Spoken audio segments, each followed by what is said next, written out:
اللہ کریم کا بے حد و حساب احسان ہے کہ خالق کائنات نے میلاد پاک کے ان بابرکت دنوں میں اپنے محبوب کا ذکر کرنے، سننے اور سنانے کی توفیق عطا فرمائی ہے۔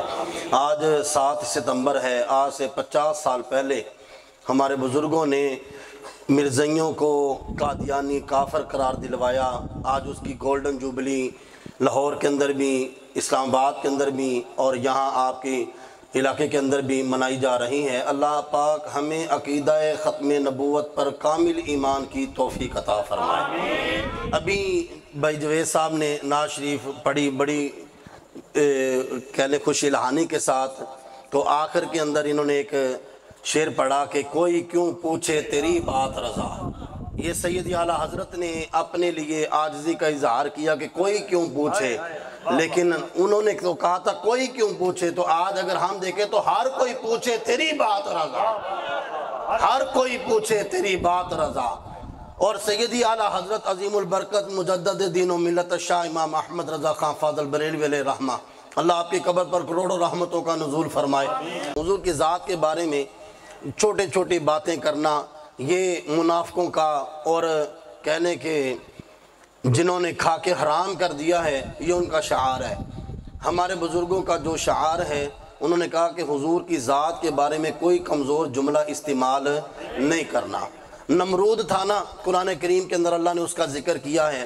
نمرود اپنی قوم کے پاس بیٹھتا تو آسمان کی طرف تیر چلاتا تھا، آسمان کی طرف نا تیر کمان کر کے آسمان کی طرف لگاتا۔ اللہ فرشتوں سے کہتے اس کو نا تھوڑا سا خون لگا دو، وہ تیر کو تھوڑا سا خون لگا دیتے، تو جب وہ تیر واپس آتا تو وہ بدبخت کہتا تھا کہ میں نے نا اللہ کو نعوذ باللہ زخمی کر دیا ہے۔ اللہ کہتا تھا ٹھیک ہے، تیرے بکواس کرنے سے کون سا اللہ کی شان میں کوئی فرق آئے گا۔ اب وہ اپنے تخت پر بیٹھا جناب تیر چلاتا، کہتا جی دیکھیں جی میں نے اللہ کو زخمی کر دیا، خدائی کا دعویٰ کرتا رہا، کوئی نہیں آیا۔ لیکن جب اللہ کے حبیب جناب خلیل اللہ علیہ السلام کی ذات کے بارے میں اس نے کوئی کمزور بات کی تو پھر رب نے کہا لنگڑے مچھر سے چھتر مروا کے تجھے ماروں گا۔ اللہ کی بارگاہ میں عرض کی باری تعالیٰ وہ خدائی کا دعویٰ کرتا رہا، اس نے کہا میں رب ہوں، میں رب ہوں، رب ہوں۔ اس وقت تو نے کچھ نہیں کہا، فرمایا کہ میں رب بڑا غیرت والا ہوں، اپنے لیے تو بات برداشت کر سکتا ہوں، اپنے حبیبوں کے لیے بات برداشت نہیں کر سکتا۔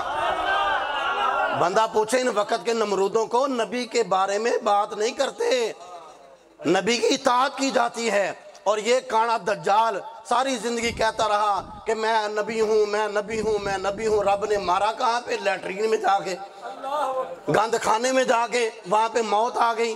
تو اللہ کی بارگاہ میں عرض کی باری تعالیٰ یہ کیا ہے کہ ساری زندگی وہ رب کہتا رہا، فرمایا میں رب محمد کا رب ہوں، غیرت مند ہوں۔ کہا کہ مالک پھر اسے وہاں پر کیوں مارا ہے؟ اس کی حکمت ہمیں سمجھ نہیں آئی۔ فرمایا کہ میں نے اسے اس گند خانے میں موت اس لیے دی ہے قیامت تک اس کے ماننے والوں سے بدبو نہیں جائے گی اور محمد کے نوکروں سے محمد کی خوشبو نہیں جائے گی۔ لبیک لبیک یا رسول اللہ، لبیک لبیک لبیک یا رسول اللہ۔ اور پھر آج او جی ہمارے کرنے سے کیا ہوگا؟ تو ابابیلوں کا وہ ابرہا لشکر لے کر آیا تھا نا ہاتھیوں کا، تو جب ہاتھیوں کا لشکر لے کر نکلا تو رب نے وہ چھوٹے چھوٹے پرندے ابابیلوں سے چھوٹے چھوٹے کنکر ایٹم بمبوں کی طرح بنا کے اس پورے لشکر کو تباہ و برباد کیا کہ نہیں کیا؟ نمرود نے 4000 سال حکومت کی ہے دنیا کے اندر، 2000 سال اپنے تکبر کے اندر رہا، 2000 سال رب کریم نے ایک لنگڑا مچھر اس کے ناک کے ذریعے اس کے دماغ تک پہنچا دیا۔ اب وہ اسے کاٹتا تھا، اب جب وہ مچھر کاٹتا اسے تکلیف ہوتی، اب اس کے دربار کا ادب کیا تھا؟ جو بھی جناب دربار میں آئے پہلے جوتا اتارے، بادشاہ کے سر میں مارے، پھر کوئی اور کام کرے گا۔ 2000 سال اپنی مرضی کرتا رہا، 2000 سال تک رب اس کو چھتر مروائے۔ وجہ کیا تھی؟ فرمایا کہ تو نے میرے ساتھ پنگا لیا، میں تو رب پھر بھی برداشت کر لوں گا، تو محبوبوں کو پڑ گیا ہے، ہاں جی تو محبوبوں کی طرف آیا۔ ہم کہیں جی ہم کر کیا سکتے ہیں؟ تو ہمارے بزرگ فرماتے ہیں کہ غار ہرا کے، غار ثور کے دہانے پر جس مکڑی نے جالا تن کے میرے آقا کی عزت پر پہرا دیا تھا، اس مکڑی کے پاس کون سی کلاشن کوف تھی؟ وہ مکڑی مسلح تھی۔ اور جس کبوتری نے انڈے دیے تھے وہ انڈے تھے نا، کوئی ایٹم بم تو نہیں تھے۔ تو فرمایا کہ یہ بات کیا ہے؟ رب سمجھانا یہ چاہتا ہے کہ جب نبیوں کی ذات کا مسئلہ آ جائے، کھڑے ہونا تمہارا کام ہے اور تمہاری مدد کرنا تمہارے رب کا کام ہے۔ لبیک لبیک لبیک یا رسول اللہ۔ آقا مولا صلی اللہ علیہ وسلم کا فرمان ہے، فرمایا کہ بندہ جیسی زندگی گزارتا ہے ویسی اسے موت آتی ہے۔ بندہ جیسی زندگی گزارتا ہے ویسی اسے موت آتی ہے۔ اب بات اس بات پہ غور کرنا ہے، جیسی زندگی گزار رہا ہے ویسی موت آ رہی ہے۔ کوئی اس کے بارے میں تبصرہ کرنے کی ضرورت ہی نہیں ہے، اس کی موت سے اندازہ لگاؤ کتنی گندی زندگی گزاری تھی۔ رب نے لیٹرین کے اندر موت دے کر بتایا کہ جو میرے محبوبوں پر زبان نکالتا ہے رب اسی طرح سے ذلیل و رسوا کر کے رکھ دیا کرتا ہے۔ سیدی اعلیٰ حضرت کا ذکر پاک کہ آج بڑے بڑے جناب او جی جشن کیوں منایا جا رہا ہے؟ او جی یہ کہاں پر لکھا ہے؟ کسی نبی نے کیا، کسی صحابی نے کیا، کسی جناب یہ ایک بدبخت ہمارے پاس بھی اس نے بحث شروع کر دی، تو یہ میرا بیٹا ماشاءاللہ اس نے اتنے بہترین جواب دیے، آگے سے کہنے لگا نہیں جی مجھے کوئی حدیث کا حوالہ دے۔ او یار جب تیری بات دلیل کی سمجھ ہی نہیں آ رہی تو آج کہتے ہو جی حدیث سناؤ۔ جس ہستی کی زبان سے نکلنے والے جملوں کو حدیث کہتے ہیں، جس ہستی کی زبان سے نکلنے والے جملوں کو حدیث کہتے ہیں، اس نبی کے جشن پر کہتے ہو میں حدیث سناؤ؟ ہاں جی اسی نبی کے جشن پر کہتے ہو حدیث سناؤ؟ ماننے کو آئے تو وہ عالم لوہار مان جائے، نہ ماننے کو آئے تو آج 14ویں صدی کا بدبخت نہ مانے۔ اور جی نبی کر کچھ نہیں سکتا، پتہ نہیں تیرا کون سا نبی ہے جو کر کچھ نہیں سکتا؟ انبیاء نے تو بڑی شانیں بیان کی، صحابہ نے، اہل بیت نے، مفسرین نے بڑی شانیں بیان کی، ان کے تو کیا کہنے، ان کی دلیلوں کا آج تک کوئی جواب نہیں دے سکا۔ ہمارے یہ پاکستان کے شہر فیصل آباد کے ایک شاعر اعظم چشتی صاحب، انہوں نے کہا کہ پتہ نہیں تیرا کون سا مجبور نبی ہے جو کر کچھ نہیں سکتا۔ آج تجھے میں اپنے نبی کی شان بتاؤں، میرا نبی کون ہے؟ فرماتے تو جو چاہے تو ہر شب بنے تیرے لیے مثال شب اسرا، تو جو چاہے تو ہر شب بنے تیرے لیے مثال شب اسرا، اور تیرے لیے تو 2-4 قدم عرش بری ہے، اور ہر ایک کو میسر کہاں اس در کی غلامی، اور اس در کا دربان تو جبریل امی ہے۔ پتہ نہیں کون سا تیرا نبی ہے جس کے چاہنے سے کچھ نہیں ہوتا۔ مدینہ پاک کے اندر میرے آقا مولا قبیلہ بنو سلیم کی صلح کروانے کے لیے چلے گئے، ظہر یا عصر کی نماز کا وقت ہے، 2 رکعتیں ادھر منہ کر کے پڑھی، 2 رکعتیں ادھر منہ کر کے پڑھی۔ حالت نماز کے اندر میرے حضور کے دل اقدس کے اندر خیال آیا باری تعالیٰ ہمارا قبلہ وہ بنا جو میرے جد اعلیٰ ابراہیم کا کعبہ تھا، جو میرے جد نے بنایا تھا وہ کعبہ ہمارا بنا دے۔ تیرا مجبور نبی ہوگا جس کے چاہنے سے کچھ نہیں ہوتا، میں اس صاحب اختیار نبی کا ماننے والا ہوں، دل میں خیال آتا ہے رب کعبے کی تبدیل کر دیا کرتا ہے۔ پتہ نہیں کون ہے جس کو تو کہتا ہے۔ اور سیدی اعلیٰ حضرت کے بارے میں آپ کی جناب آپ کے زمانہ پاک کے اندر ایک بدبخت نے حضور کی ذات کے بارے میں ایک کمزور جملہ بول دیا۔ جملہ کیا تھا جی؟ حضور کے بارے میں کہا جی حضور یتیم تھے، میرا آقا کریم علیہ السلام کو یتیم کہہ کے پکارا۔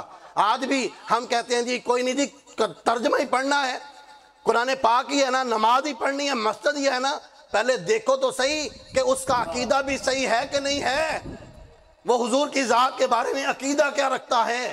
آج جناب کلمہ پڑھنے والا جس کا کلمہ پڑھ رہا ہے اسی کے میلاد پہ دلیلیں مانگ رہا ہے۔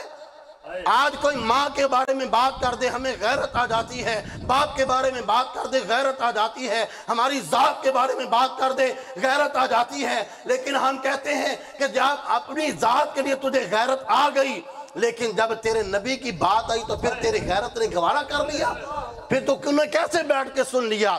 سیدی اعلیٰ حضرت کے زمانے کے اندر ایک شخص نے حضور کی ذات کے بارے میں صرف لفظ یتیم بول دیا کہ حضور یتیم تھے۔ مسئلہ آ گیا سیدی اعلیٰ حضرت کے پاس کہ جناب فلاں علاقے کے مولوی صاحب نے حضور کی ذات کے بارے میں لفظ یتیم بولا ہے، فرمایا اب بتائیے کہ اس کے بارے میں کیا حکم ہے؟ فرمایا کافر ہو گیا ہے۔ صرف اتنی بات پر فرمایا کہ اس نے یتیم کہا، فرمایا کافر ہو گیا۔